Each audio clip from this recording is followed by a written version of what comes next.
Reverend Frank, are you ready? Reverend Frank Oakman is here. He'd like to deliver a benediction for us. Let's pray. Gracious God, we come to you on behalf of this commission and this community. We pray for the agenda before this group today. We pray for the leadership that is sitting before us, but also the leadership that is represented within the group of folks who are here. We pray, dear God, for an atmosphere of peace. We pray, God, that as the agenda is taking place and decisions are being made, that cooperation can be established, that solutions can be made. And so we ask that you anoint this meeting. And this we pray in Jesus' name. Amen. Thank you. We'll call this June 15th meeting of the County Commissioners to order. Please join us for the pledge. I pledge allegiance to the flag of the United States of America and to the republic for which it stands, one nation, under God, indivisible, with liberty and justice for all.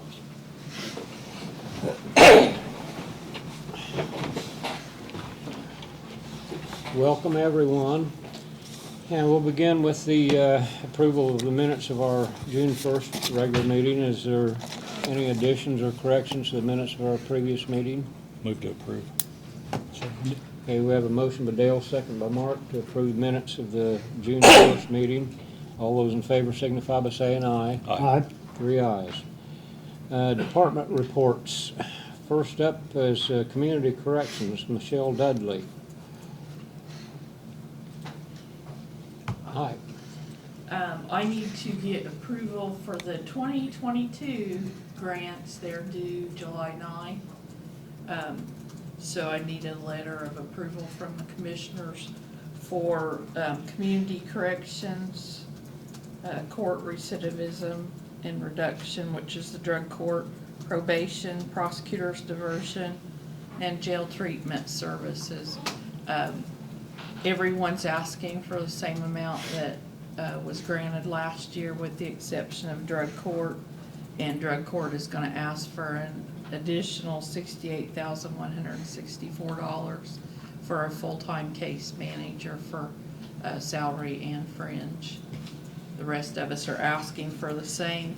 The only other change this year was that I had to split. Before, community corrections included the work release and all the other components, and they asked this year work release has to be on a separate grant application and broke out that way. So last year we were granted $587,158 for community corrections, and this year we'll be asking for work release for $340,890 and corrections $246,268, which comes to the $587,158.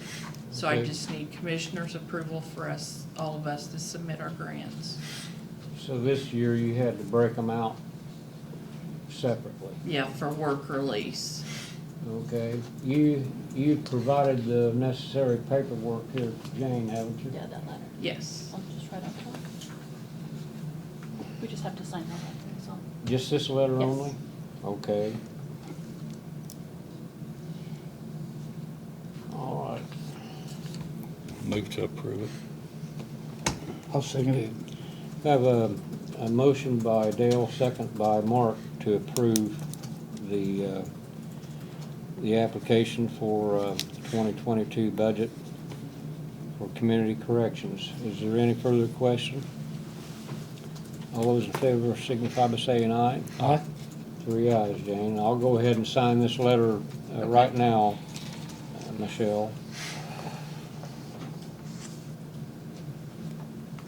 Do you want me to take it, Jane, or do you want to scan it to you? You can scan it if you need. Okay, thank you.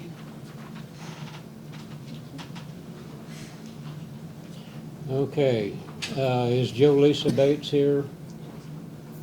Let's see, we're okay. Highway Department, Jay Havlin.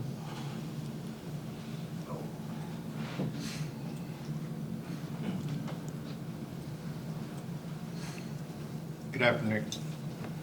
We started paving today finally, when they let up. They're working out there at Springerville, and they're just about down to 200, I think. So it'd probably be another 2 days, they'll probably get it done out there. And then we'll move on. With all the rain we had to completely rebuild the road down there at Boys Club, because it took it clear out. And they had washed out down the bottom of the hill and all the way down to where the club was at. And they spent all day Monday doing that. And it took everybody we had. So we haven't got a lot accomplished, but we were trying. Yeah. We went out there and when you called me on that spot out there on 750 the other day, and I went out and checked it, and I called the crew in the next day and had them come in and set a truck up, because we had all the trucks set up for paving, because we were figuring on paving Monday. So they had to set it up, and I think they got out there, I don't know, middle of the afternoon on Saturday, right before that rain come, I guess, and got it sanded. That's all they could do to it was sand it. Yeah. Well, it was Saturday afternoon before I could get out there and look at it, and they'd already been there and gone. Yeah. I drove across it and it wasn't bad. Well, and once you get the sand on it, it kills the oil. But the oil is, they put grindings, they dug them soft spots up in the road, put grindings down in them, and then they spray patched them over top of them. The trouble with spray patch is when it gets 90+ degrees, the oil comes to the surface. Yeah. And last time I was out there, it was all right. But that you can change in 2 days. Do you want to tell everyone for the record what you believe happened there? I went out and checked it after I got the call on it. And the only spot that really tracked bad was the one right at the top of the hill that goes clear across the road. And it looks like somebody spun their tires down to it and threw it all out. And that stuff picks up easy when it gets hot. And that oil, when it's 90+ degrees, the oil comes right to the top. And that's what happened. And it was not, last time I was out there, it was all right. Because they were holding real well. I figured they'd be all right. You can never tell when it gets that hot. Yeah, but it'll also do that later on if it should heat up again. Well, if you sand it, when it starts to get hot, it'll kill the oil and it won't do it. Yeah. Because that's the way we do on chip seal roads. When you see the strips down the chip seal road where it's bare in the center, Yeah. that'll get tacky. It don't separate the way this stuff does, but it bubbles up and it'll track on your tires. But if you sand it, you kill it and it don't do it. Just like what the states does when they crack seal. They put sand on it to kill it so it don't bubble up and track everywhere. And that's what happened out there.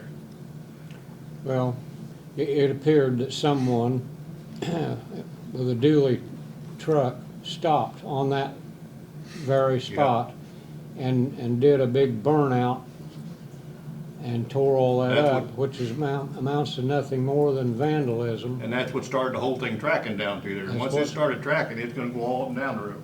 And everybody's gonna pick it up. That's what There's nothing to started do it. about it. Yeah. We don't know who did it, but if anyone does know, we'd like to know who does stuff like that, because that's nothing more than vandalism. Sure didn't help matters. And I'm gonna let you know, we got our tank back for the stripper truck. Good. The other mechanic took it up to Indianapolis to the guy to get it on. And as soon as they say it's done, we're gonna go up and we're gonna try it right there on their lot. Make sure everything works before we bring it back. Then we'll set up to get the chip box ready. Because they gotta come down to school them on the chip box too. Hopefully it's gonna be right. Yeah, we could use a dry spell. We could use a break. Yeah. That's all I have. Yeah, you guys got anything for Jay? Yeah, I'd like to thank you guys for being out over all this storm damage, because there's trees down and everything, and you guys done a good job to Yeah, keep it I open. think I called in 6 people Well, they done and good. just told them to work with them, because the fire department's got our frequency on their radio, so they can talk to anybody that's out there. And they say it was pretty busy. What happened down at Knolltown last Saturday afternoon appears to had been a microburst. It was very isolated, but if you look around all the fields around Yeah. Knolltown, all the corn is laying in Yeah, it was northeast, southwest working in like a directions. circle. And that storm must have lit right on top of them and just like a bomb hitting the ground. Well, it didn't do the Boys Club Road any good, let me tell you. Yeah. Okay. Well, I don't have anything else for you, Jay. Okay. Thank you. Okay. Is there anyone here from the health department today? No? Okay. Michael King, IT.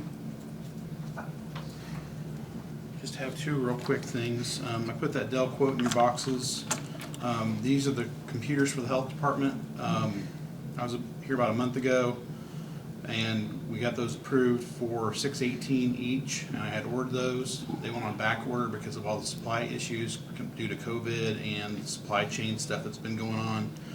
Those stayed on back order, and then Dell told me that because of all the supply chain issues, those were no longer going to be able to be made. So I had to get new quotes for the new model that replaced them. Got the new quote, and that's what's in front of you. Came in at $747. It still was the best quote. The closest one comparable was IT Savvy, and their price was $744 per machine, which is $3 cheaper, but it's a lesser machine. It's 8 gigs of RAM instead of 16 gigs of RAM. So the $747 each is still a better machine. I just want to get approval, get as many of those machines as they've got money for out of that grant. At least 5 machines. If we can get 6 out of what they've got available, that's fine, great. But at least get the 5. They were going to get 6 for a total of 3708. But at least get 5 of them, if that's okay with you guys. I just want to make sure that we're still okay with that. I'll move to accept the quote that Michael's wanting. Second.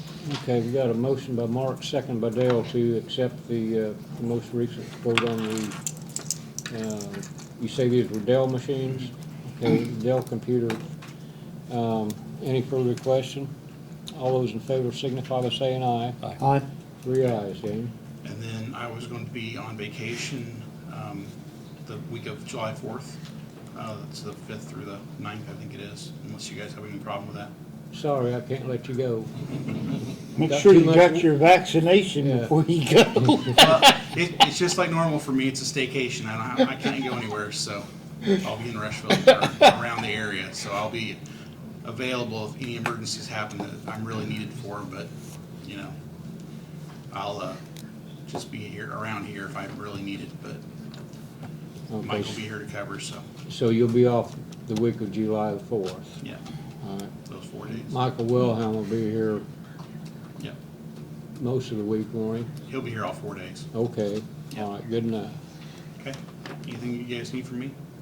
I can't think of anything. You guys got anything? Okay. Thanks, you. Thank Michael. you.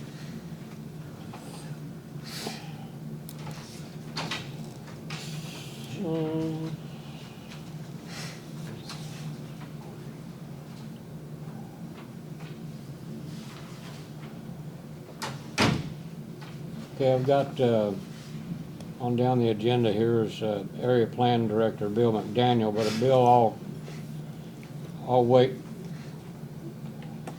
till later Oh, you can on. move me up to the front. I'll wait till later on the agenda for you. Surveyor Bill Mackey, do you have anything? Okay. I don't see any other department heads here. I don't think there's not a council member here either, is there? No. I can't see on the other side of this podium, so I can't tell who's sitting back there in that area. Okay. County Attorney, I don't have anything yet. okay. And there's no council representative here today. Mail, do you guys have any mail you want to share? Nope, I don't.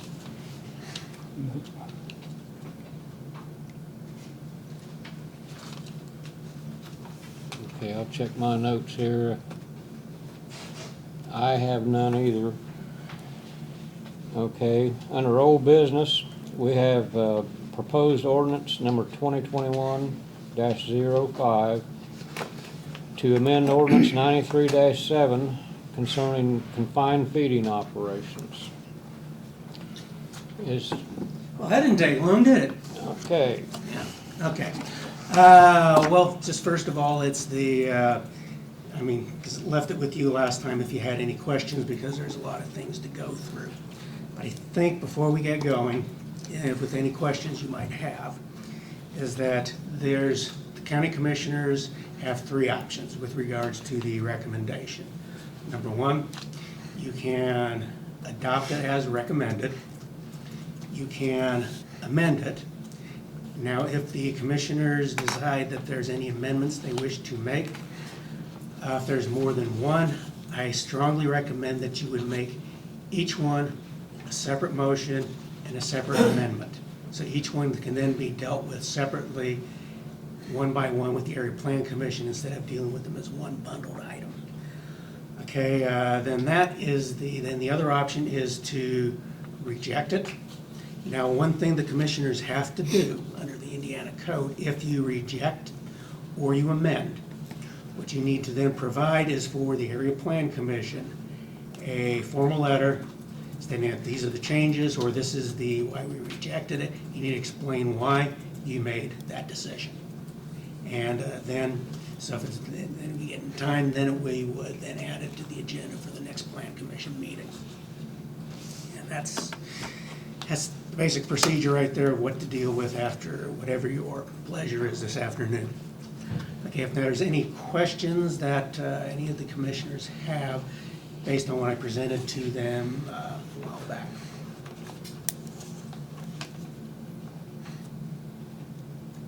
okay. So, Anything else?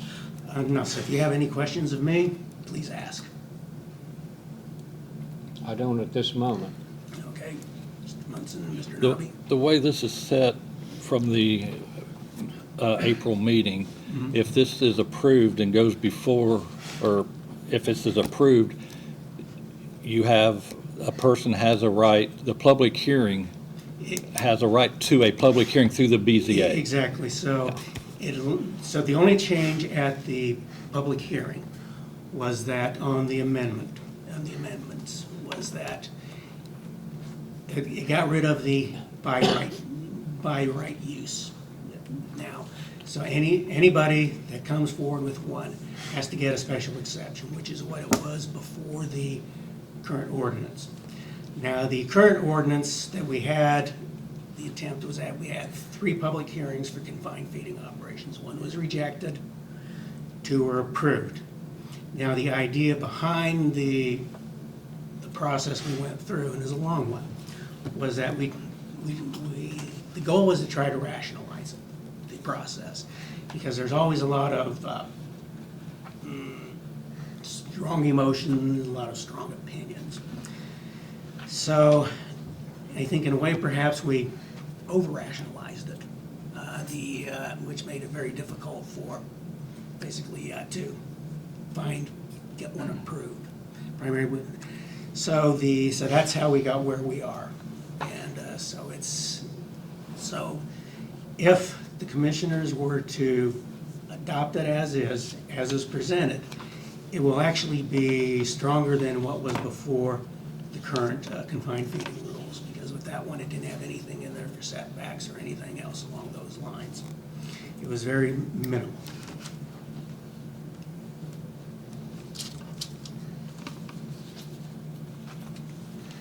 And on the setbacks, the way the new one would be wrote, it would be, the BZA could change the setback from the 1,326 feet back to 5,000 feet if it needed to be in their meeting. Am I thinking right there? What's that again?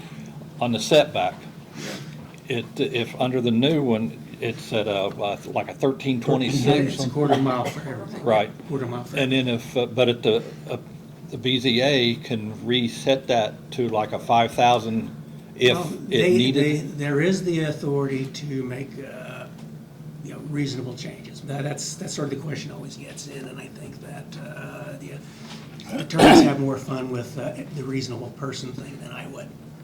But but there is authority to make additional requirements in order to provide additional protections to minimize nuisance risk. So, yeah, so there is some discretion.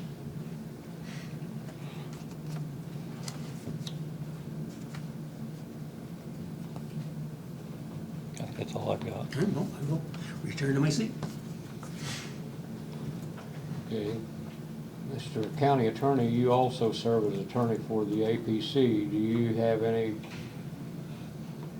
comments you want to make on this? No, I mean, I think my role is just to tell you whether it's legal or not. I think Bill, Mr. McDaniel did a fine job of explaining what your options are today. So I think that's how you can proceed. I do know there are some people here that want to speak on the topic. I would encourage you to allow that. Sure. Okay. Is there any members of the audience here today that would like to speak to this ordinance? I will. Yeah. Okay, come up and state your name and address for the record, please. Thank you. My name is Vivian Heimlich. My address is 7597 West 800 North in Connersville, Indiana. It's in northwest of Bentonville, so we're way up north part of the county. We have a confined feeding operation that is a little over 1 mile from my location. Is actually over on the other side of the county line in Rush County. And so we're a little over 1 mile. The proposal is to take that down to 1/4 of a mile. And I can tell you from the last 15 years of experience, the operator there is extremely meticulous. However, there are days that you do not want to live in my house. You don't want to step out of my house. The odor is overwhelming. And 1/4 mile from your residence, I can guarantee you that you will not be very happy if that occurs. So I would strongly suggest the commissioners to rethink this proposal of going back to, or going to 1/4 mile. Thank you.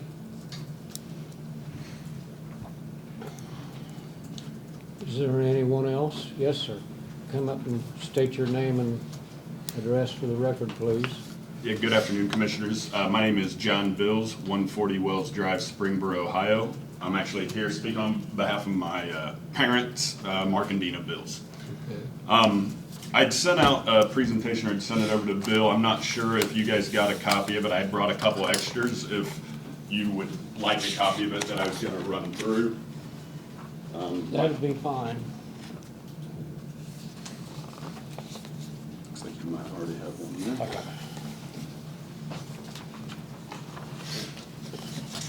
So really just wanted to touch on a couple things in here. I'll just kind of briefly run through this as we're going through. So, the first thing I had on here was just to try to summarize, why are we here? What's kind of changed over the course of the last 10 years or whatever since the last ordinance came into place.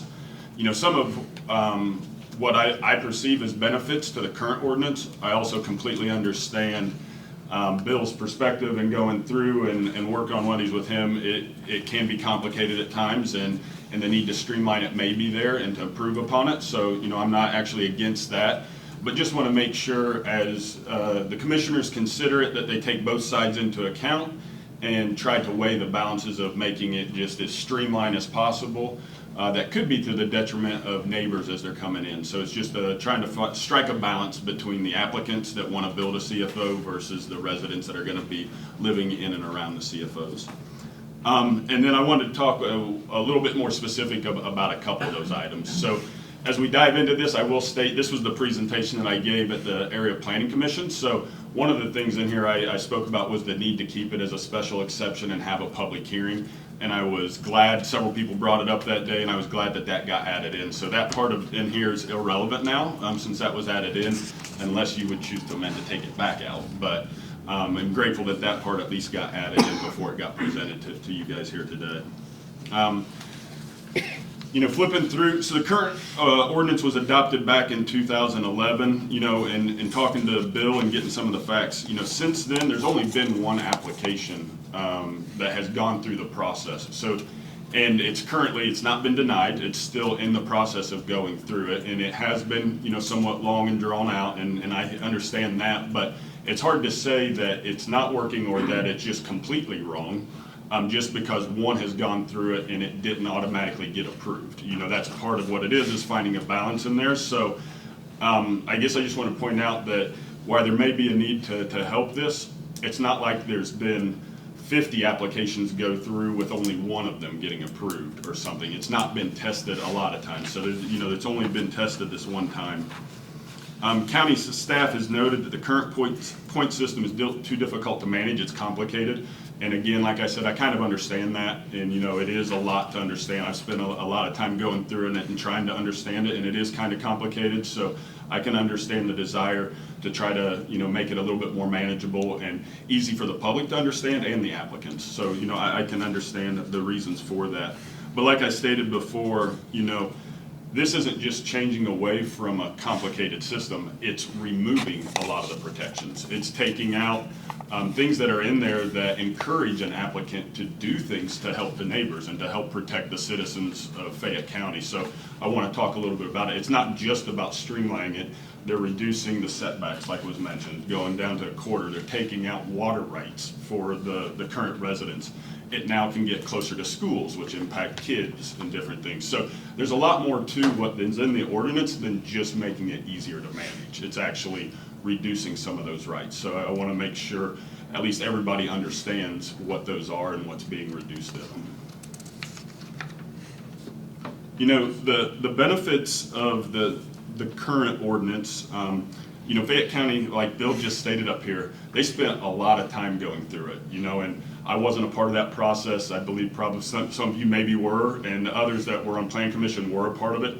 It took a lot of time. They got a lot of feedback from the public, and they settled on, you know, what got adopted back in 2011 because the protections that were in there were at least important at the time. You know, I would, you know, want to understand since 2011, you know, why is water protection for the citizens no longer important? Why, you know, what changed that made it, if it was a mile before, what's changed in the environment or in the county that now a quarter mile seems sufficient enough? So just trying to understand, you know, in order to, you know, the reason to change it would be something else has changed, maybe necessitating that reduction. And I've never heard like what's actually driving why that needs to be reduced at this point. So I would encourage you to ask those that are proposing it or try to understand the need to reduce it a little bit better. You know, some of the key benefits in that current point system, you know, like I mentioned, it's an attempt at least to balance the rights of all residents, not just one over the other. It's an attempt to try to do that. One of the things that was required in there was direct neighbor notification. If your property was within a certain distance of that, and that's one of them that should be added back in by needing the public hearing, is it encourages, you know, not just a mailer or being put in the county paper, but you got points for actually going and talking to your neighbor. A lot of things can be resolved just by two people sitting down and having a conversation around a kitchen table and trying to work out some differences sometimes. So encouraging the applicant to actually do that and at least have a conversation. Maybe there can't be a meeting of the minds, a lot of times there can't, but at least an attempt was made to work things out. An applicant was awarded additional points for exceeding the minimum. You know, that, I don't want to, I guess, understate that. You know, if you set up one, even though there's a special exception, and you just set like bare bone minimums and there's no reward to somebody to exceed it and to go above and beyond, human nature is not to do it. You know, it could drive up cost, it could do different things. So in the current point system, even though it allowed CFO to be 1,620 feet, I believe, is the, you know, closest it could be to a residence. If they exceeded that, you know, if they made the choice to push that barn an extra 500 foot back because the farm allowed that to take place, they got more points for it. You know, and if they did enough of those types of things, all throughout the application, there were ways, if they chose to do additional mechanisms or ways to feed the animals, ways to apply the manure, different things like planting screens with trees to help with the odor. All those things they did, they could earn enough points to actually not have to have the public hearing to where it would actually just be allowed. But it was encouraging them to go above and beyond just the minimum to try to help protect the neighbors. You know, not only worry about their profitability and their individual benefit, but to try to take into consideration the neighbors also. So, you know, this new system removes all of that, and I would strongly, you know, encourage or ask, like, okay, is there a way, even if it does get revised, to have something to reward the applicant for going above and beyond and trying to you know, do the right thing and help protect the neighbors, even if they are allowed to build the barn.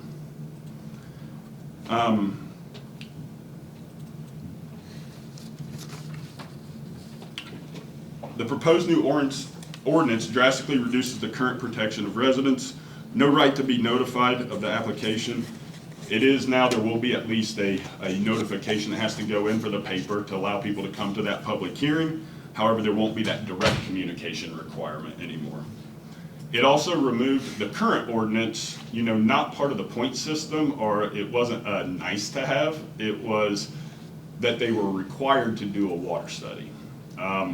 That's something that I'm going to talk in a little bit more detail here before, but under the new ordinance, there is no study to make sure that the CFO will not hurt the quantity of water.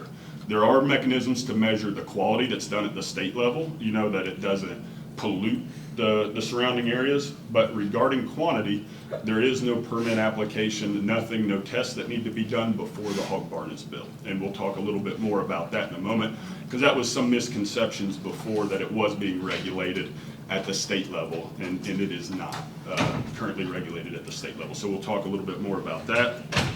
We already hit on the fact that this new ordinance, it can now be closer to residents, it can be closer to schools, it can be closer to churches, it can be closer to the parks, and here within Connersville, it can be closer to any of the cities as well. So it's not just a slight reduction, pretty much everything can now be, it's been reduced, whether it was from a mile to a quarter or 1,620 feet, all of them are now reduced down to a quarter. So that's a huge difference in this one, in basically removing or reducing the rights of the citizens within Fayette County.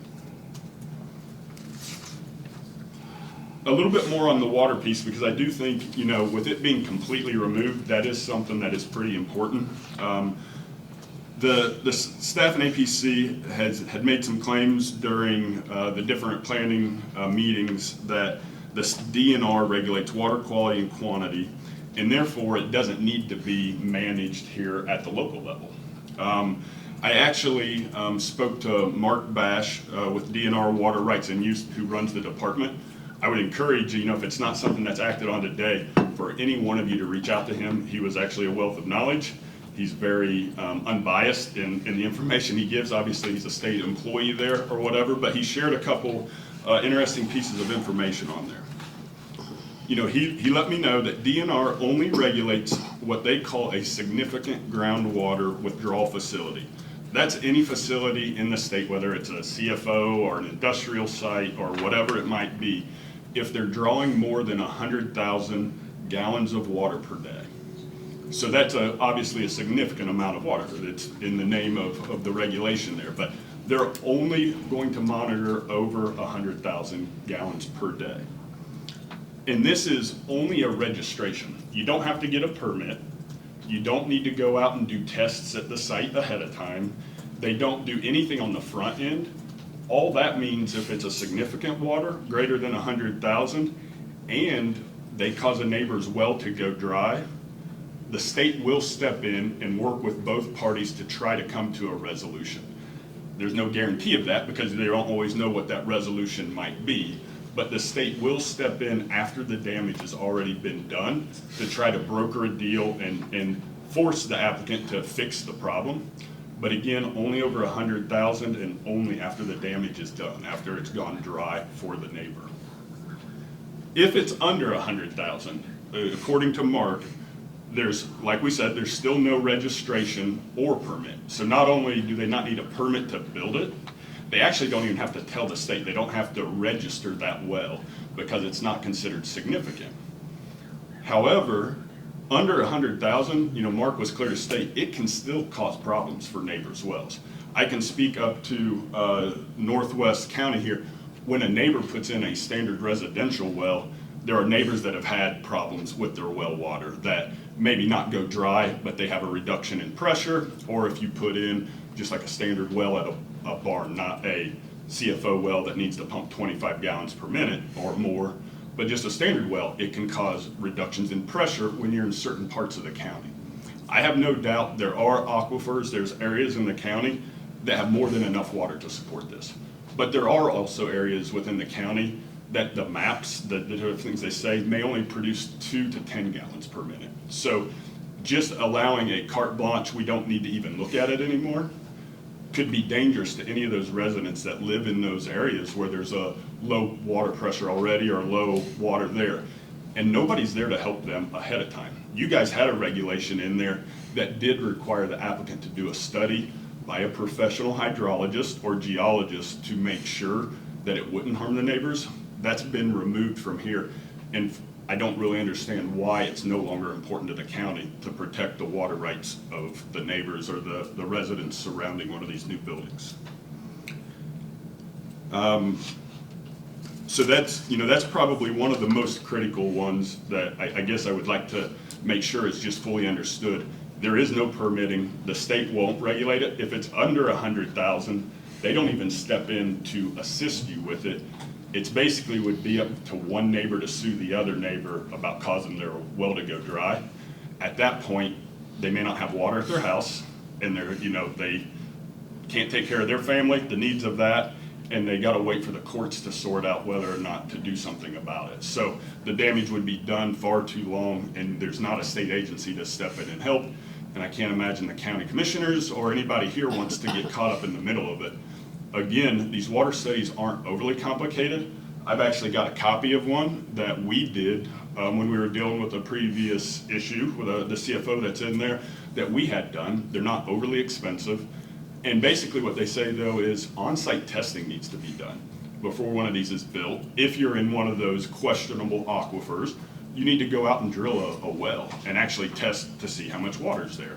And then you can make sure before it goes in that there's nobody gonna get harmed. And if there's low pressure, you could probably try to work through a solution before it's the problem. So that's probably the most important thing that I wanna make sure people don't lose that protection, because if these go in and you have multiple neighbors losing water pressure or running wells dry, it will cause a big problem for the whole community. The last page in there we kind of already hit on, and I apologize for the chart. If you're looking at it, it's hard to read the black font on there, but it basically just called out all of them, the different distances and what they're getting reduced. A resident, like we said, is going from 1620 down to the quarter mile to 1320. A park area, public use area, going from 1 mile down to a quarter mile. A church or a school, 1 mile down to a quarter mile. Separation distance from Connorsville or Glenwood, it's going from 1 mile down to a quarter mile. All of the hamlets and the different areas that are in there, they're removed specifically from this new ordinance. They were in the previous one, but they could go from 1 mile down to a quarter mile once again. And then to any recorded rural subdivision, it was 1 mile before going down to a quarter. And then the minimum road frontage also was reduced from 500 foot wide. And I'm not sure, again, it was important 11 years ago, or back in 2011, 10 years ago, and it's been reduced down to as little as 75 feet that you would need for road frontage for one of these. So with that, that's basically all I had for the presentation. I think getting some more information, making sure understanding the water rights, and then at least helping residents, if it is chosen to reduce the setbacks, to remove the water rights, some kind of explanation for the residents to understand, why the need for that and why their rights are no longer as important as the applicant's rights would be well served. So thank you again so much for allowing me to speak today. I appreciate that. And if there's any questions for me, I'd be happy to answer them as well. I got one for you. In my younger days, I used to work for the Soil Conservation Service. They figured the watershed, the tiling, they planned for ponds, spill bunkers, waterways, whole thing. They draw up the whole area. And you have one here in Connersville, unless they've went away, and they've got every kind of design there is. They can tell you what kind of soil there is. They can tell you how much sand and gravel is there. They can tell you anything about Fayette County that you want to know, how much watershed is runoff, or if they can pull out their maps. They can tell you 5-year storm, 10-year storm, 20-year storm, 100-year storm, 500 storm. They've got every kind of information on the property like you're talking about.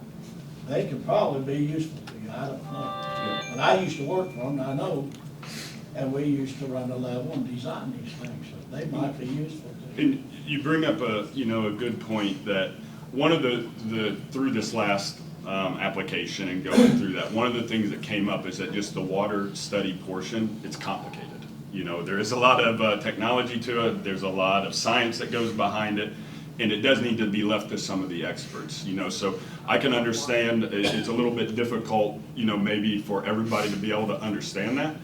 But, I have to believe there are experts within the county that could layer in and help deciphering what that study says, whether it's the soil and water conservation, whether it's a county engineer, or whether, depending on where it's at, if it was a city engineer, somebody that could help just decipher what it says to make sure the residents are protected. The cost itself to do them, I'm not saying it's cheap. Money, everything costs money, but let's say it's $10,000 and it can be done to protect the residents. It should be spent by the people that are hoping to gain hundreds of thousands or whatever off the profit of building one of these barns. No different than they have to fill out all the other applications for the state and all those other things. Having them bear the cost to help prove that it won't hurt only makes sense. You have to do it for a subdivision, or if somebody wanted to build a new commercial site or a factory, they have to do the engineering studies and spend the money, to help prove that it's beneficial to the community. Any other questions? You guys got anything for him? You, Mark? Mr. Bills, I got one quick question for you. Mm-hmm. Would it be a reasonable assumption that anyone, before they invested in one of these facilities, to go out and see if there is adequate water before they invested in that? Well, it should be. It should be a reasonable assumption, but what I can say is people put off spending money, they wait. They may wait till the barn's built, they drill a well, and they find out they don't have enough water, and then they're doing with it. I would agree that it would be reasonable, but in the most recent one that I'm familiar with, they chose not to, wouldn't do it. It was even brought up at one of the planning commission meetings that it would be good for them to do the further testing. Their own engineer, Patriot Engineering, came up with the same recommendations that my hydrologist from Mendel. They both said further on-site testing of drilling a well would be needed to prove, that it wouldn't harm the neighbors, and they still chose not to do it. So I can't say everybody follows reason, but it should be reasonable.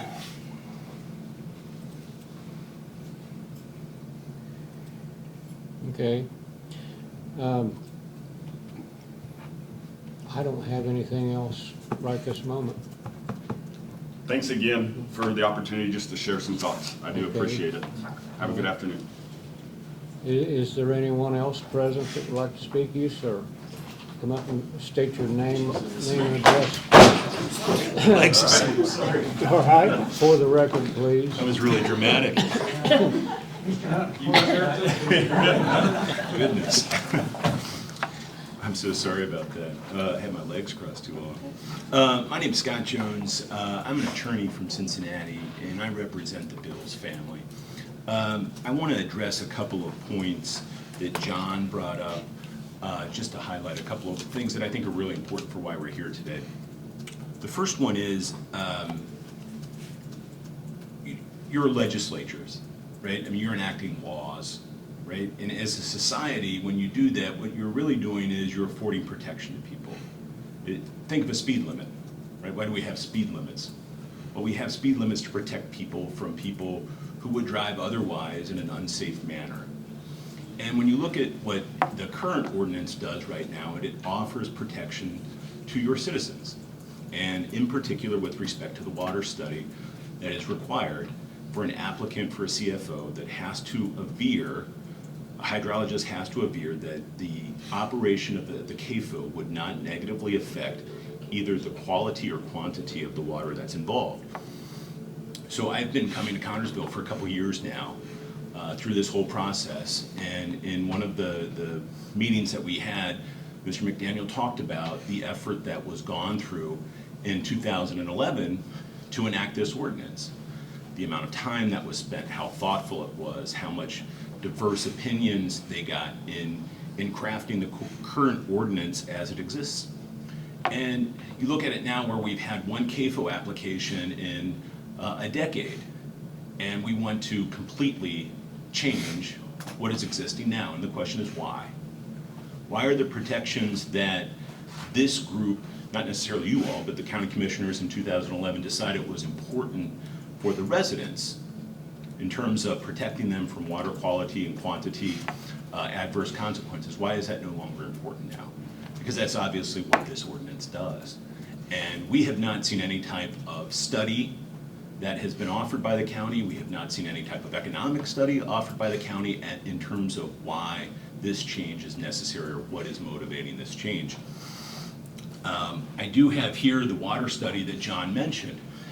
This is the water study that we had engaged Mandel and Associates to do. And one of the conclusions that they reached is that it is highly likely that the operation of the CAFO that is proposed by the DORAs would reduce the pumping capacity of neighbor residential wells. Furthermore, months of high water usage and low precipitation, such as July or August, the likelihood of this occurring would significantly increase. One of the other points that I would like to make is, John talked a little bit about how this kind of changes the burden. So if the ordinance as proposed is passed, it places the burden on the private citizens if they have a negative, I guess a negative consequence of someone operating a CAFO next to them. Okay, it would be on them to bring some type of civil action to get some type of remedy for their well or their water decreasing. I will tell you, I think that's a very unfair burden to put on a private citizen. As I mentioned, I've been coming here for almost 2 years now. When these things take a lot of time, I think Jeff would acknowledge with me that the courts are not the most efficient thing in the world. And there's a cost associated with that when you're asking a private citizen to protect their own groundwater, okay? I've been coming here for 2 years. I'm coming here as a friend of the Bills family. I'm not charging them a dime. I will tell you, if I had charged the Bills what our hourly rate would be for something like this, we would well be over 6 figures at this point in time. And I think placing that burden on private citizens to protect groundwater, something that we view as almost an inalienable right in this country, I think is unreasonable. That's all that I have. Thank you. Is there anyone else present that would like to address this issue?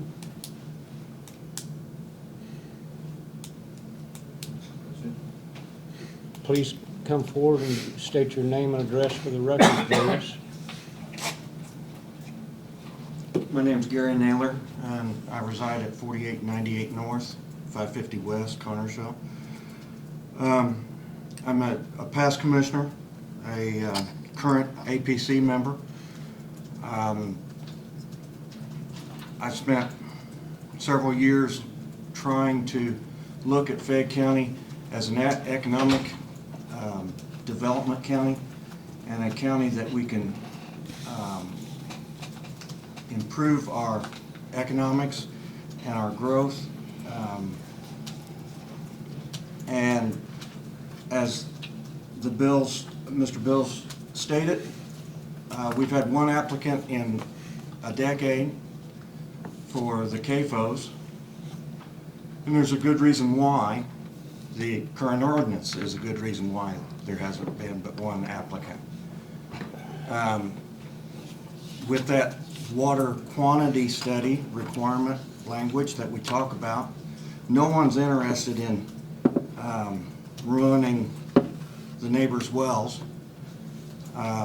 in the first place, but the language makes it basically impossible to put any type of a CAFO in Fayette County anywhere. So what we wanted to do was to try to encourage new development, new economic development for the county.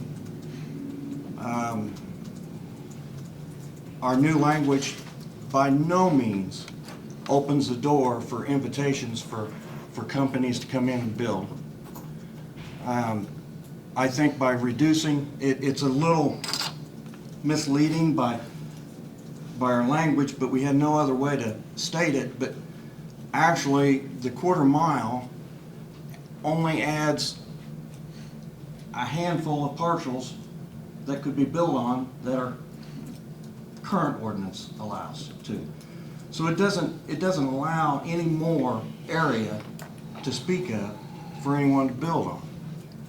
What our ordinance does open up, though, is for our next generation of landowners to maybe possibly allow their kids to come home and be part of the operation, the farming operation. It doesn't invite companies to come in and buy up ground in Fayette County because there's just not that many acres that can be utilized under the current proposed ordinance. But it does allow those family farms, family-owned businesses, to possibly expand within their borders, their boundaries, their property lines, to allow their kids or their grandkids to be part of the farming operation here in Fayette County. Now, Fayette County, in the past, we have had opportunities for economic growth. And we continue to shut the door on that economic growth. Now, if we vote this down and the ordinance stays as the old ordinance is, or the existing ordinance, we'll continue to close the door to agricultural growth. We have closed the door to industrial growth. We've closed the door to wind energy growth. We currently have the door closed to agricultural growth because there's only so many acres that can be farmed in Fayette County. So the APC, the current APC board, is working hard to look at our ordinances, look at our zoning, so it makes it easier for new business to come to Fayette County, to Connersville. Existing businesses to grow easier. And this gentleman spoke of if he'd be charging the bills, his fee would be up into the six figures. Well, I can guarantee you the Doras aren't getting pro bono. So their fees are up into the six figures to try to expand their operation within their property lines. And if someone goes out to spend $1 million on an investment, they're going to make sure that they've got the water source to maintain that business. And along with, they're going to make sure that they stay on good graces with their neighbors. Now, we talk about water quantity. We've got water issues in Columbia Township, for instance. The old ordinance before this one that's 10 years old, it addressed those issues as well, not in the language specifically, but through the special exception hearings, they were able to discuss water quality quantity. And there was a CAFO application turned down because the water maps didn't support the water quantity that was required for that CAFO. Mr. Bills talked about the point system, encouraged more to exceed the minimums. Well, we put the special exception back in there to allow the discussion between the property owners and the applicant for he or she to exceed the minimums. And it allows the BZA to stipulate or put stipulations on there to exceed the minimums. For instance, I don't disagree with Vivian's statement. If you live downwind of a CAFO, you want to be a mile away or more. So maybe through this special exception hearing, you learn that, hey, we move this to the other side of the farm. The downwind distance is farther than the minimum. And the neighbors work together on that. But the quarter mile is, I believe, it's from any residence. So under our current situation, the only way we can get within a quarter mile of a school, of a CAFO, is if the school corporation chooses to build a new school building somewhere else. But under our current school buildings, there's nowhere in Fayette County you can build a hog barn within a quarter of a mile of a school. No, you can't, because you have other residents that require you to be farther away than that quarter mile. Then why would it hurt to have it already further in the regulation? Why make regulations, more regulations for our attorneys to charge more bills? That's not fair. That's not fair. But that's what causes it. That's what causes all the legalities. The more language you put in things, it allows for more legal negotiations and legal costs. What I'd say is if it's a specific number, whatever the number is, it's very black and white. It's not up to a few members of one board to decide for one resident versus another resident. If it's black and white, just a number, it's very clear cut what it is. There's no manipulation of that number. A mile's a mile, a quarter mile's a quarter mile. The thing of it is, with today's technology, with GIS maps, all you have to do is lay it out on the map, and you can see that there's no way a confined hog farm or confined feeding operation can be with it. Pay somebody to survey, to do a GIS, to map it out. No, or it's just already make it a there. mile. It's already there. All you gotta do is lay it on the map, on the GIS map. So we're just trying to simplify language, make less language, less details, so that it can streamline and an economic growth potential. Now, if we want to keep it the same, that's fine. That's just one more door that we've shut for economic growth potential in Fayette County. We can continue to be a retirement home. And our kids can be raised and they can leave and never come back. Thank you.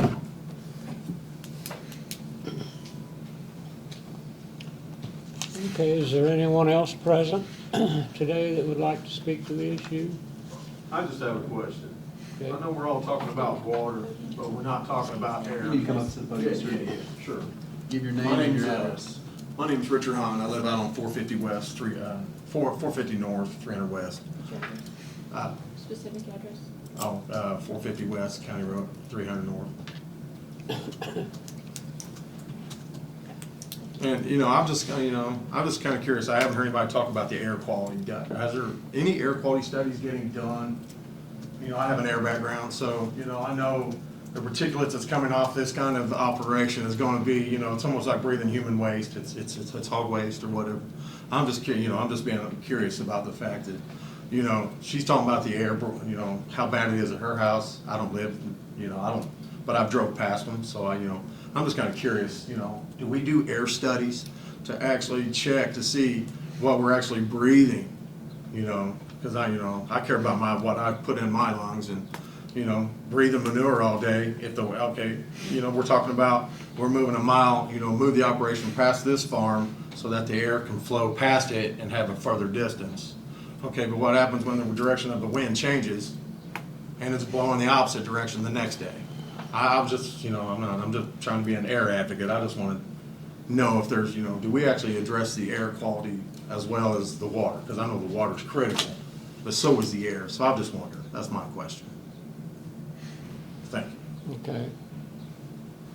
Is there anybody on the APCs here who want to address that question, or could it be addressed? Okay, I believe some of the problems you get into with Bill, Mr. McDaniel. Yes, I believe that some of the problems you have getting into air quality, I think that there's, okay, as far as with confined feeding, neither the federal government nor the state government regulates them. I don't know if it's either an implied or explicit preemption, but I think it's getting into some of the areas of the preemption.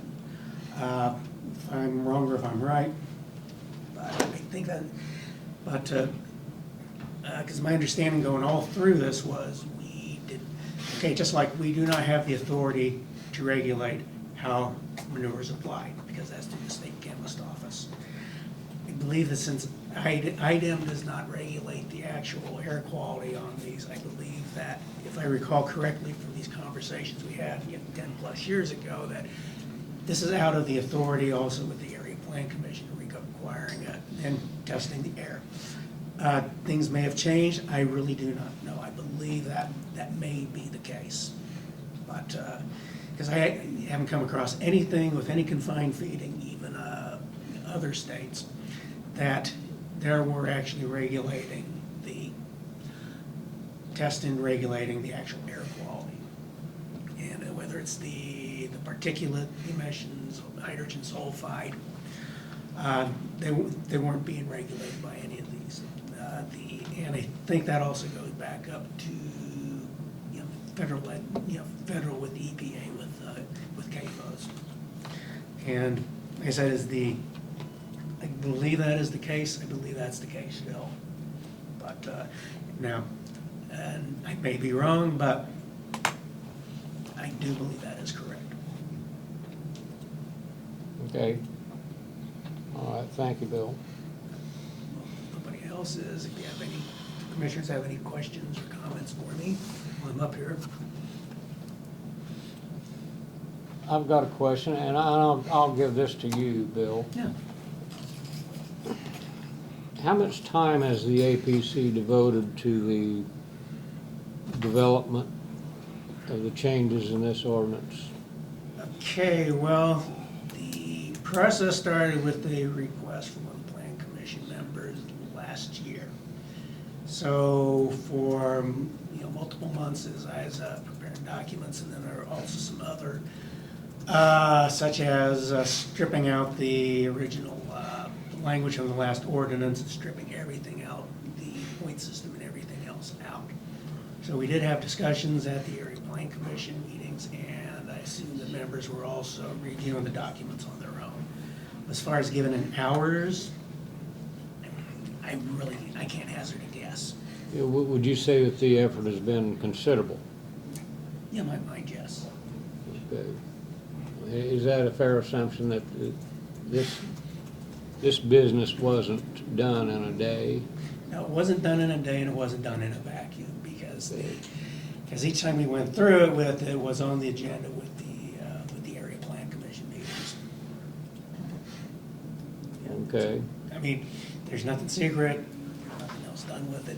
And at the various meetings that we had, nobody came to any of the Area Plan Commission meetings to check up on the process.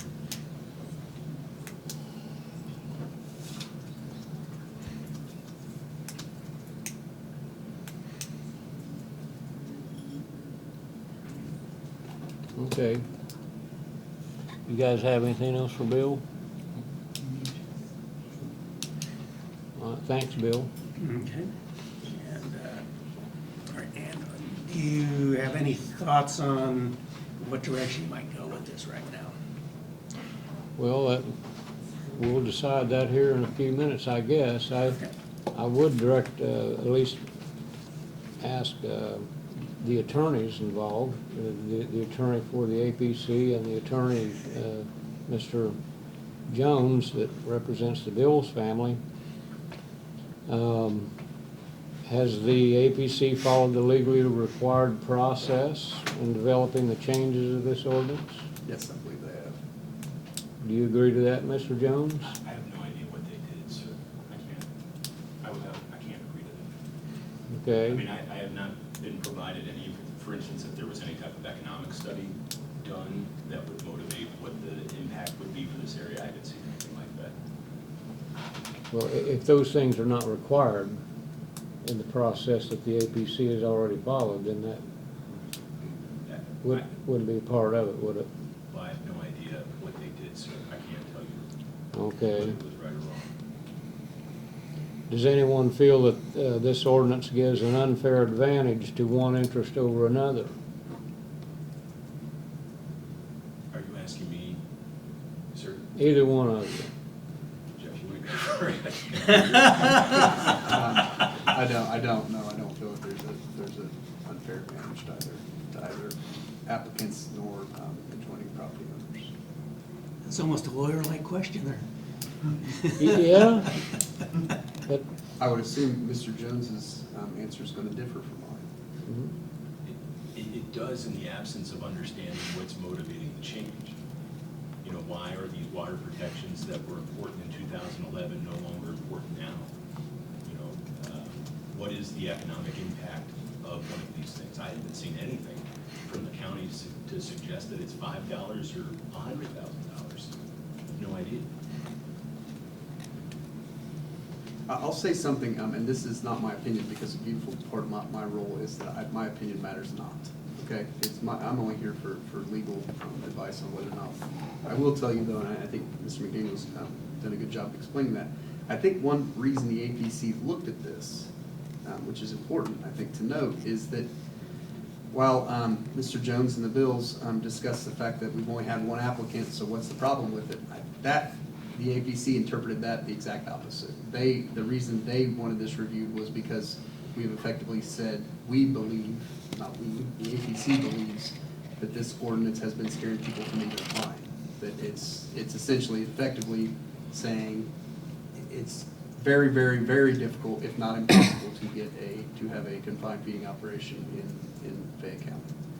So that's just to give you guys some background there. I think that's why they decided to review it. That's at least a major chunk of the reason they decided to review it. If it's that way, and why we went to all the trouble in 2011 to get it set up the way it is to keep people happy and keep them going together, good. And the limits were set to mainly keep them out. So you got everybody okay with this, and now you're coming up now and saying we need to change it without even considering all these people that they haven't been saying anything because they're happy with the situation the way it is. So if you got something going right the way it is, why change it? That's a question for the APC.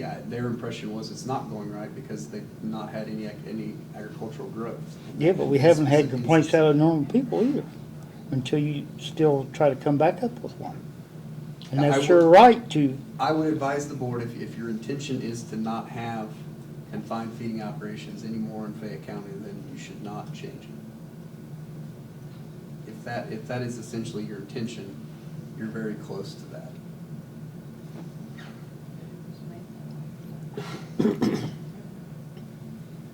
Current ordinances represent a prohibition on.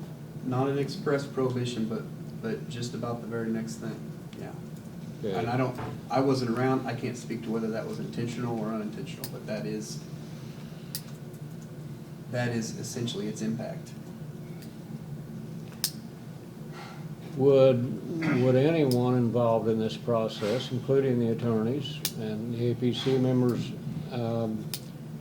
describe this ordinance as a document of compromise in any way?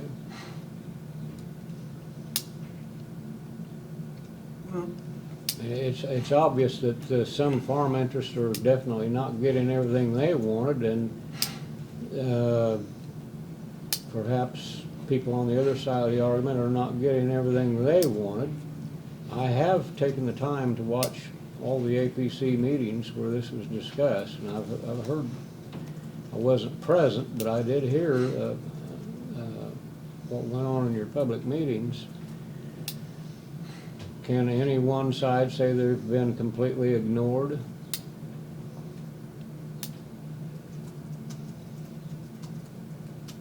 Under the old ordinance? Does the language of the new ordinance totally ignore the objections that have been raised during this process? The new ordinance would. Water wouldn't even be discussed, wouldn't have to be discussed.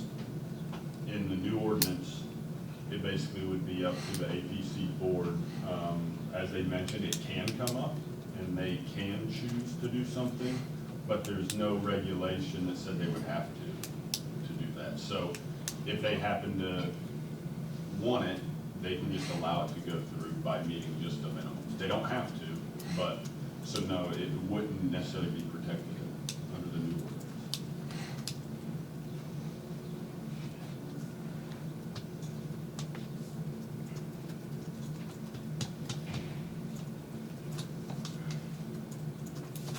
Well, I think I've asked all the questions I need to at the time. If there's no one else present that would like to speak to this matter, you fellas, do you want to make a decision on this today, or do you want to suggest any amendments, or what would you? Do you have a preference on where to go from here? I'll move to reject it. You'll move to reject the ordinance? Yes. Okay. Is there a second?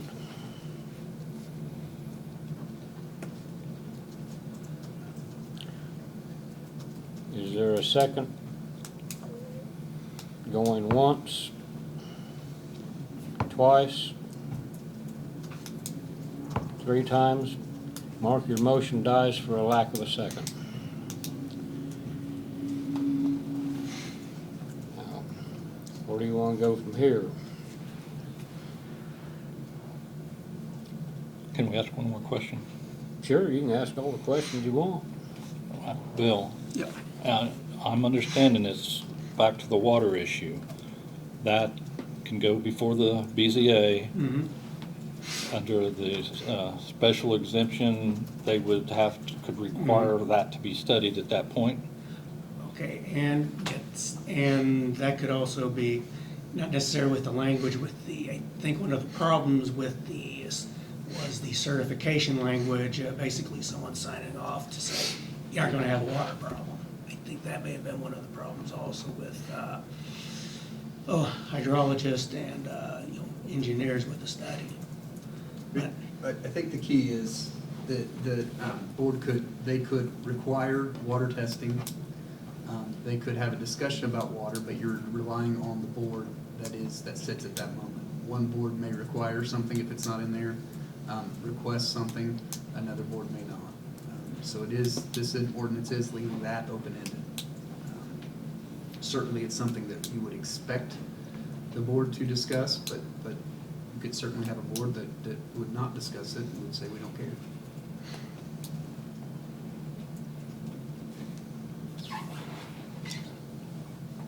Yeah, because, yes, what Jeff's saying is that there is no mandate in it to look at the water.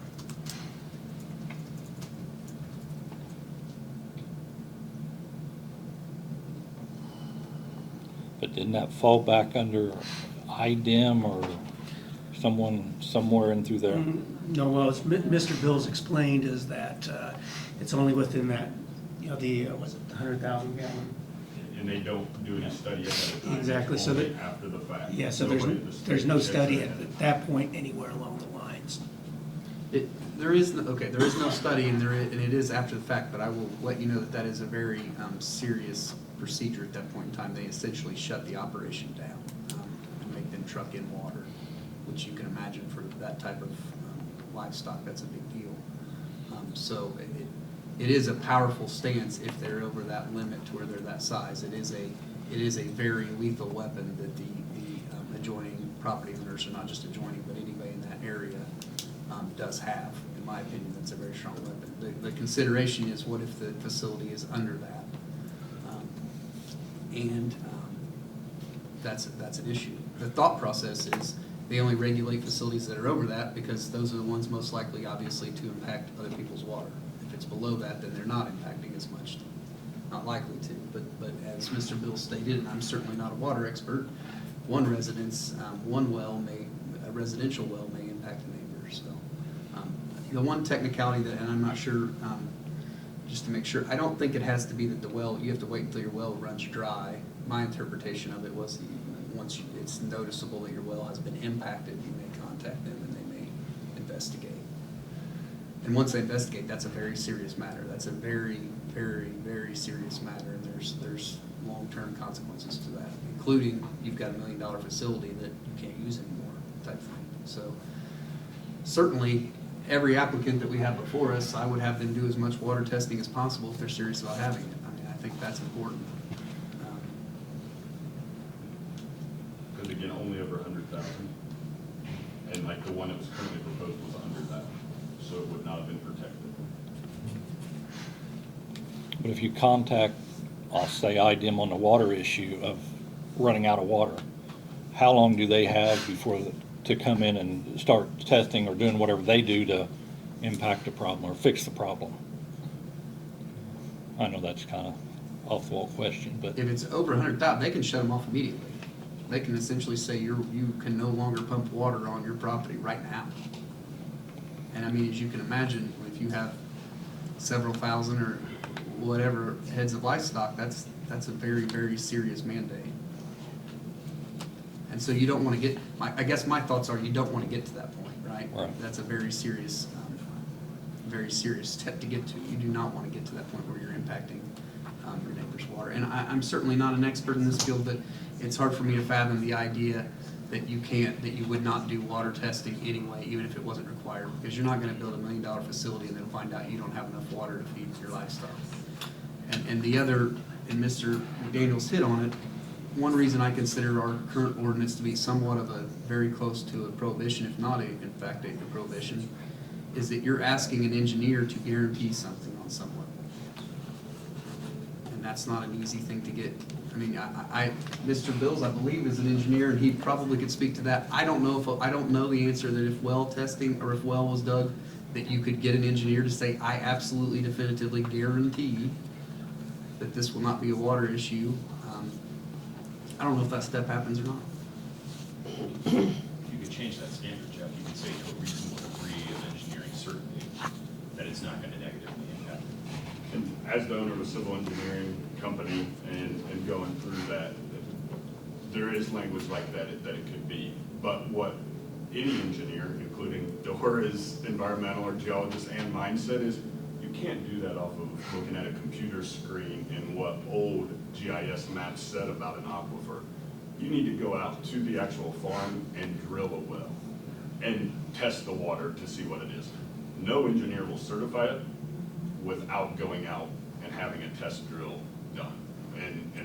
Because there's no way to be sure or give it the reasonable certainty. So it could be less strong language, or you could just require that, like everybody's saying, it would only be reasonable for somebody to do this.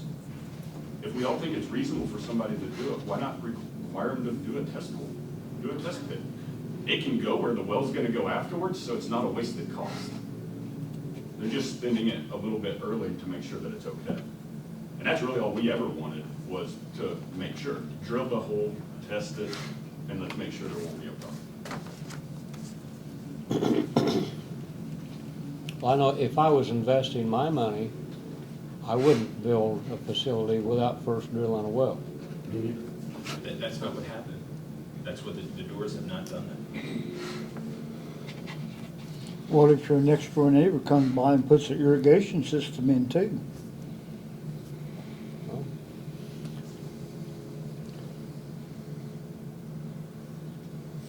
Anything's possible. Anything's possible. Dale, may I say something about IDEM that's a little different? Is that all right? Yes.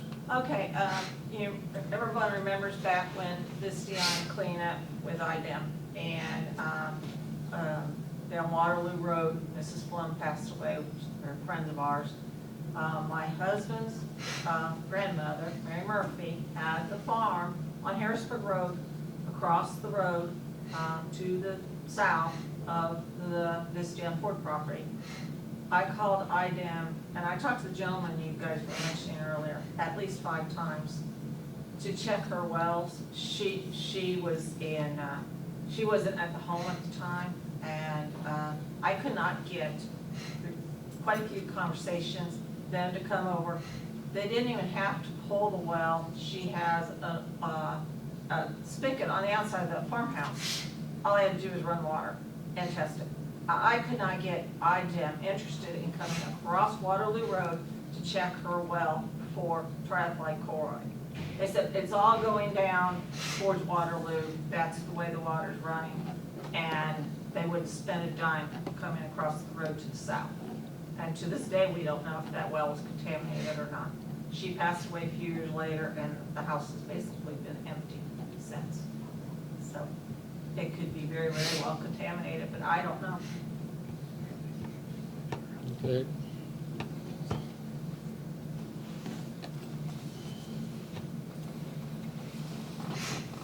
Okay, you fellas got any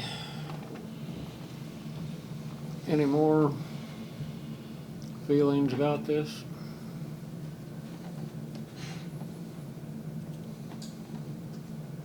I move to adopt the ordinance. Okay, you move to adopt, to pass ordinance 2021-5 as it is. Yes. Is there a second?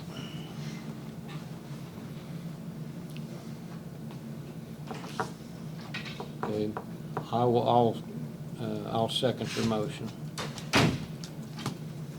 Okay, we have a motion and a second to adopt proposed ordinance number 2021-05 as presented. Is there any further question or comment? I'll ask the secretary for a roll call vote, please. Commissioner Nobby? No. Commissioner Munson? Yes. Commissioner Strong? Yes.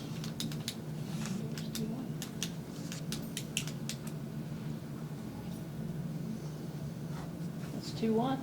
Okay. Ordinance number 2021-05 is hereby adopted by a vote of 2-1. I'll assume that today's action is certainly going to be, at some point or another, subjected to judicial review, and I will leave I guess from there on, the APC that'll be between the commissioners and the courts. So that, at least for today, that takes care of that matter. Well, certainly have a lot of other things to work on. Okay, all right. Well, thank you, everyone involved in this. Thank you very much for being here today. And we'll see what happens from here. Okay, next on our agenda for today is a petition by Mr. Farrell Keith and Nancy Keith to vacate an alley in the town of Everton.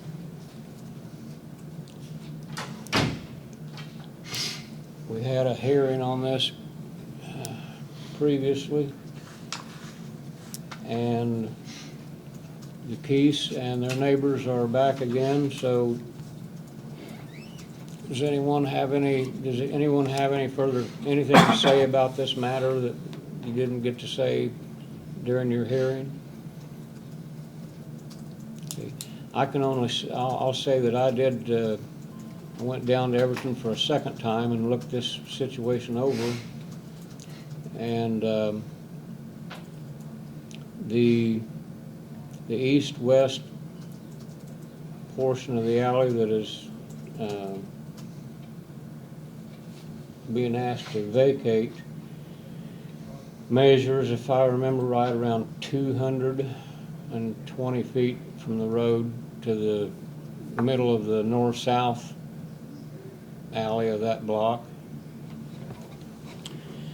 The north-south alley from Everton Road north to the next road north there, I can't remember what the name of it is, what the number, pardon? 540, okay. Measures 445 feet from 540 to Everton Road. Comparatively, your average city block here in Connersville alleyway runs about 650 feet, so that is a little bit shorter. It's not a very big block compared to what we have in the city. And I have noticed that there's really no evidence of any maintenance being done on that for quite a long time. I mean, it was kind of rutted out when I saw it due to the rains and stuff. So I guess there is some maintenance issues there.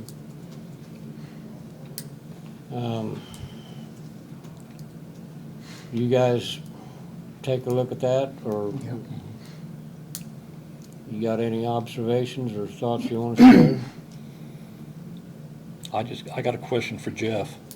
Sure. When, if, and I'm saying if, this is vacated, it would show up on the deeds that this would be a utility easement, and they couldn't build any type of property, or build structures on that property. Sure. I mean, right? Obviously, sometimes old properties have flaws, but utility absolutely is responsible, and they should. And my assumption is they do have easements that are recorded that show up on the deeds, correct? Show up somewhere in the title search. Yes, absolutely. And I will tell you that I think there is a concern that if somebody put a structure, would that make it more difficult on the utilities? Certainly, but I don't know the utilities would do it, but they have the authority to remove structures that are in their way. And people get awful upset when you tell them that. You tear their garage down to get to it, sure, but I mean, my assumption is that they try to do everything they can to move around it, and probably don't do it unless they need to, but they do have the authority to remove impediment and things that obstruct their use and ability to maintain their utility. If I did a title search and it didn't come up that there is a easement on there, is there a way to put that on there? I mean, that's really the utility's responsibility, quite honestly. I mean, you know, if one thing we could do probably is send a letter to the utilities and let them know that we vacated an alley and that may change some property development, and they should make sure that those parcels are identified properly. That would probably be something we could do, I think, pretty easily. And then it's on them. I mean, that's kind of their issue, not ours. Okay. And if they don't have a properly recorded easement, or if there's no properly, if it's not, then they have some kind of dispute there, and they're gonna have to figure out a different way. Well, on that, if the power company has a dispute, they just tell them, well, you're not gonna have electric. But if a telephone company does it, they don't do that. They make them stay out. So, in my opinion, it's best to leave the easement there because it's already there, and if they ever do build a house or something, they've already got the right to go in there, and it ain't gonna be blocked off with fences and stuff.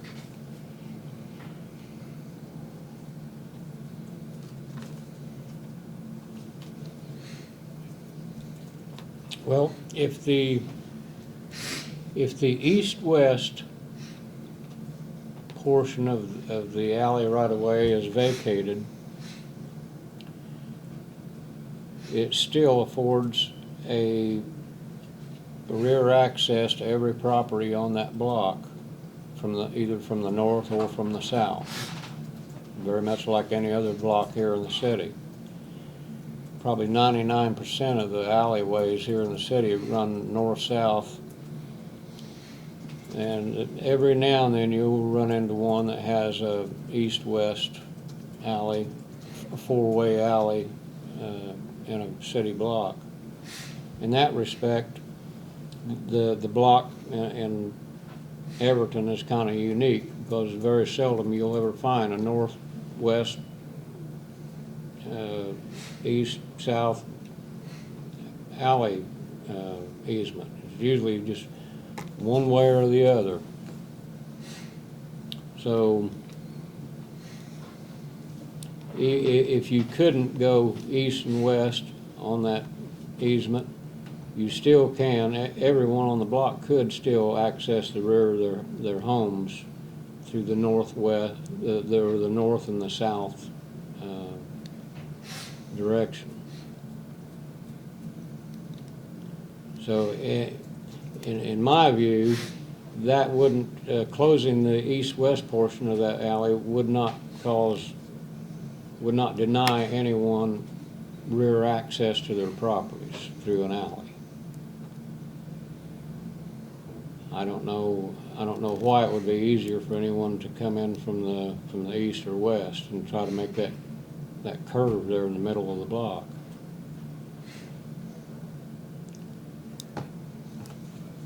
So, the question's in front of us, fellas. I move to vacate. Okay.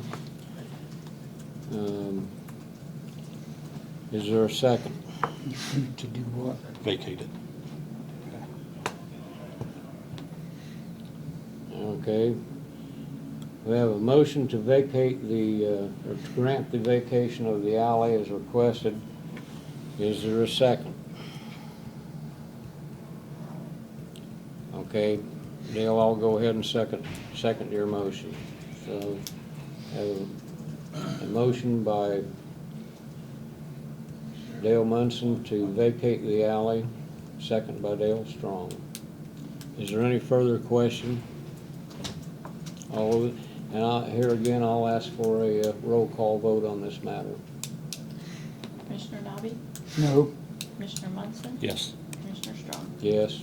Okay, that's 2 in favor, 1 against. Okay, the vacation is granted. And I don't know if you folks have any more legal work to do on this, but, I got a question. okay, Mr. James. Doesn't he work for the fire department? No. Sir.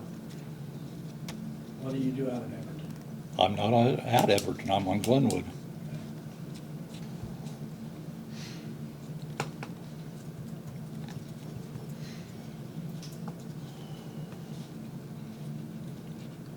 Okay. Mr. Attorney, is there anything else that the commissioners are obligated to do on this matter? Not at this point. Okay. All right. That settles this matter. Thank you all very much. Thank you, but I didn't like it. Okay. Next up, And the question you asked earlier, there will be nothing built on it. As long as I own it, there will be nothing on it. Easily. You can't do that anyway. There's gas lines in there. And my electric line's right there. It's Yeah. underground, so we can't build there. yeah, that's true. Thank you. Okay, thank you. Jane, you'd originally put this health department grant agreement on the agenda, is Yeah, that? that needs to be delayed. We don't need to address that? Not today. Okay, all right, we'll skip that then. Under new business, the Okra COVID Phase 3 Grant Administration, Klein Peter Consulting. We have a, And there's some of each that needs signed. okay, Okay, we have a agreement for grant administration services between the county and Klein Peter Consulting. It calls for one signature. This is for the Phase 3 Okra grant, relief grant that we were granted. What do you guys want to do? What do we need to do? Just move that you sign that, or that, Just authorize me to sign this agreement? I'll do that. I'll second it. Okay. We have a motion by Mark, second by Dale, to authorize my signature on this agreement with Klein Peter. Any further question? All those in favor signify by saying aye. Aye. The 3 ayes. I'll go ahead and sign this right now.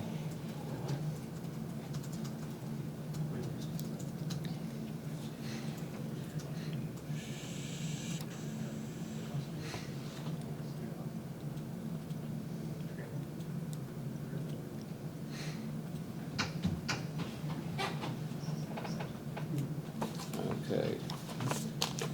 I think that was, yeah. That's all that. There's that. Okay, next on new business. You remember this, the communications we had here a while back from the attorneys representing us in the opioid litigation?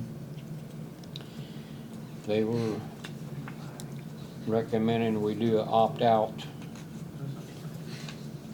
on this matter and then later opt back in. Jeff, is there anything, any light you want to shed on this? Well, I don't want to go too deep in the weeds because it's still pending litigation. It is their recommendation, strong recommendation. It is my recommendation that you opt out. And then we'll discuss further procedures that will happen in the next 60 days. But it is my recommendation that we do in fact opt out at this point in time. I move we opt out. I'll second it. Okay, we have a motion by Dale, second by Mark, to follow the advice of the law firm Levin, Cohen, and Maladid, I think is the correct pronunciation, to opt out of our involvement in the opioid litigation. Any further question? All those in favor signify by saying aye. Aye. 3 ayes. And they want all 3 of our signatures on this.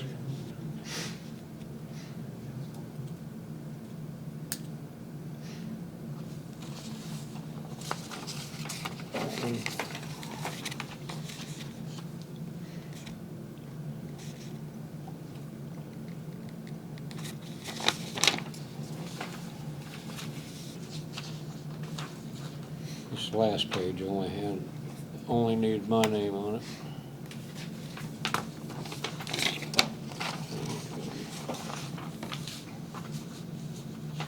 There's those all signed for you.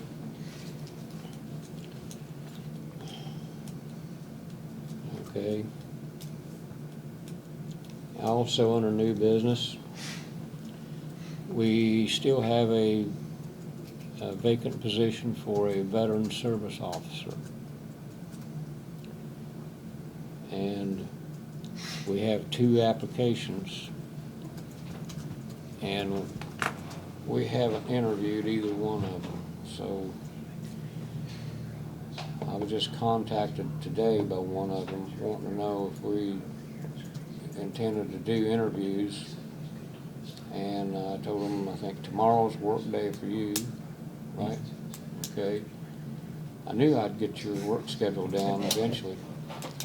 Do you guys want to schedule interviews with these 2 applicants and get a new veteran service officer in place or not? Probably should. Okay. Would any time Thursday? You find out when they're available and we'll be there, Okay. for me anyway. Well, I think there should be some time available for both of them Thursday or Friday, so if you guys are available, I'll try to set Yeah, that just up. Go ahead and set it up, let us know. Okay, I'll do We that. could always drive up there and pick him up. Yeah, Might have to go to We'll Richmond. take Joey's scissors to rest. yeah. Might have to go to Okay. Richmond. All right, we'll work on that. Let's see, also under new business, I got a call today from a fellow by the name of Mark Bramer, and he's representing the Indiana Patriot Guard. And they would like to schedule a veterans service July the 31st around noon out here on the courthouse lawn to pay tribute to 2 Fayette County residents who've died in the line of duty since 9/11. And they're calling this their annual Ride to Remember. And this Mr. Bramer is one of the organizers of this thing, and I guess they've been working with some of the veterans organizations here, and they're asking permission to do that out front on the lawn. I'll move to give them permission to have their ceremonies out front. Okay. Second. We have a motion by Mark, a second by Dale to allow the Indiana Patriot Guard to perform a ceremony in honor of 2 local veterans that passed away since 9/11 on the courthouse lawn. All in favor signify by saying aye. Aye. 3 ayes. I'll call this guy back today and let him know it's okay. Do that.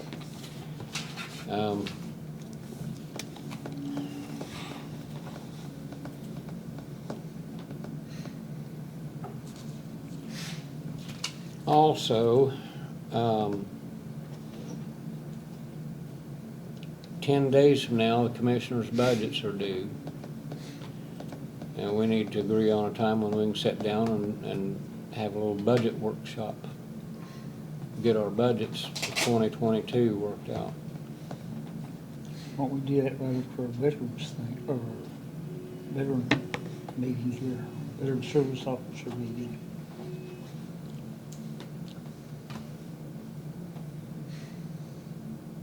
We could. Yeah. Do we, Jeff, here's a legal question. Just to work on our 2022 budgets, do we need to advertise that as an executive session? Executive session? Yeah. Okay. All right. Well, before the day's out, we'll decide whether that needs to be Thursday or Friday. Okay. I'll call this guy as soon as the meeting's over. Okay. And I thought we was in trouble when she gave you a pink note. yeah, It would have to be a special meeting, because it's still open to the public for you to discuss the budget. okay. Well, And that's not a category that you can do the executive sessions under. all right. A special meeting. Special meeting. Okay. All right. Well, we need to get that done. And we also need to get together and start working on a plan for this American Rescue Plan money, because we need to put together a, We need somebody to run that outfit. well, I'll appoint you to do that. I can't make head nor tails out of that damn thing. Well, we need to start putting some ideas together. Yeah, And I guess we could do that. I read it, but Yeah. I just get lost in it. Well, I guess we could do that while we're working on the We can give that budgets. to our lawyer. But we do need to get started on that. And, Isn't there a deadline that we have to have something together? Yeah, there's a put together on deadline in that? there, And June like the in 31st 30? or something like that for one of them. I can't remember if there's a deadline for having a plan in place. Have you read that, Jane? Could tell you what the deadline is. I haven't seen a deadline for having a There's plan. a deadline in there, cause it stated, I think it was June the 31st for one of them, but I'm not sure exactly what the deadline is for. Okay. We'll double check on that. So we'll try to take care of them both, the budgets and that, work on them at the same meeting. And, I've had some recent communication, from Dan Parker's office about an opportunity for READI grant. It's spelled READI grant. I read through all that stuff. Did you guys either one of you guys get any of that information? No. Okay. I don't think so. You gotta be in partnership with a neighboring county, as I understand it, to be eligible for this. And right now, I do not know of a project that we could share with one of our neighbors. Last time we shared one that wasn't any good for us. Yeah, I know there was That some. was at Three Rivers. Yeah. Well, they've got a July 1st deadline for applying for that, and I don't know, I was gonna talk to Parker today about that before I came down here, but I know he's out of town. I know there's been some communication between him and Jolisa Bates on it, but since Jolisa's not here, I don't know Yeah. what she's learned about it. Okay, well, you guys have anything else? What are we forgetting this time, Jane? Well, Claims and payroll. we're almost there, but I got something here. I always forget something. I talked to Jay Havlin, and he went and had work done on the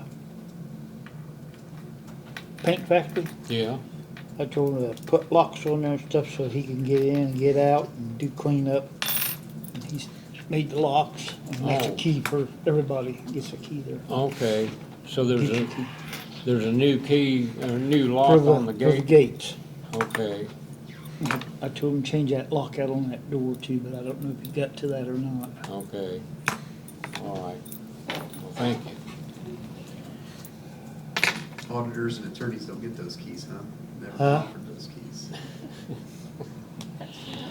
You can park your car in them buildings as long as the volunteer fire department will come in there. Yeah. They said that.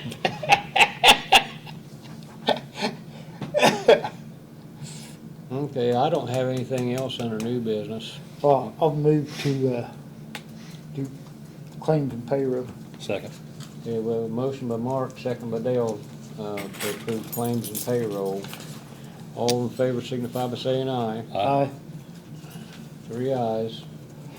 All right, we will start out here. I'm sorry, who made that motion? Mark. Mark?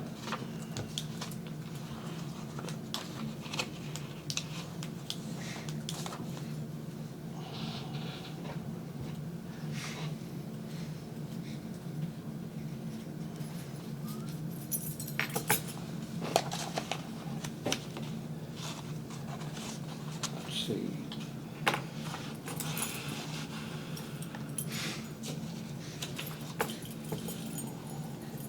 There's 2 copies of this. Do you want us to sign both of them? No, just what's on the top. Okay. Okay, that's the ordinance.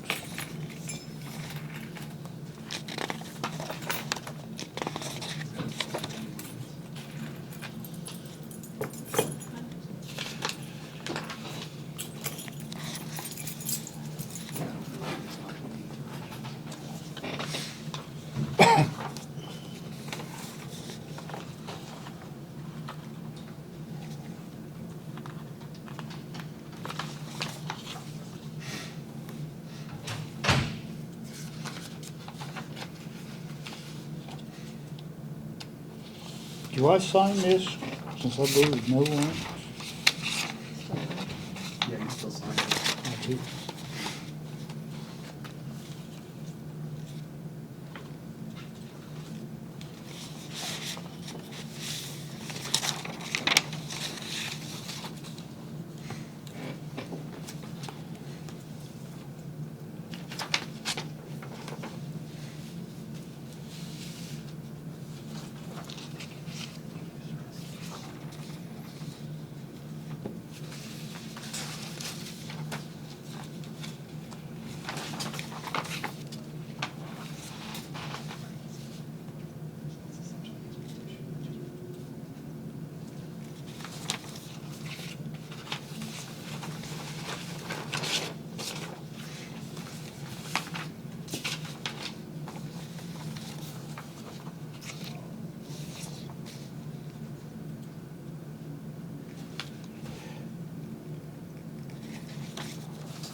On the Ready grant, are you guys gonna table that and discuss it later, or are you taking no action?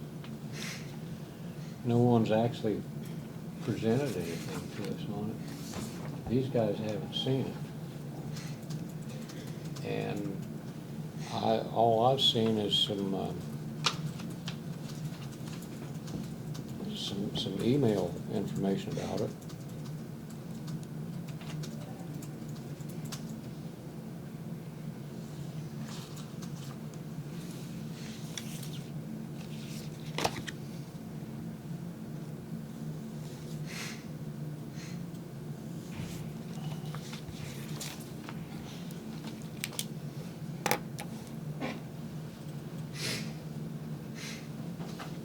That's everything. That's it. I'll move to adjourn. Second. A motion by Mark, second by Dale to adjourn. All in favor signify by saying aye. Aye. 3 ayes. Meeting adjourned. Thank you all very much.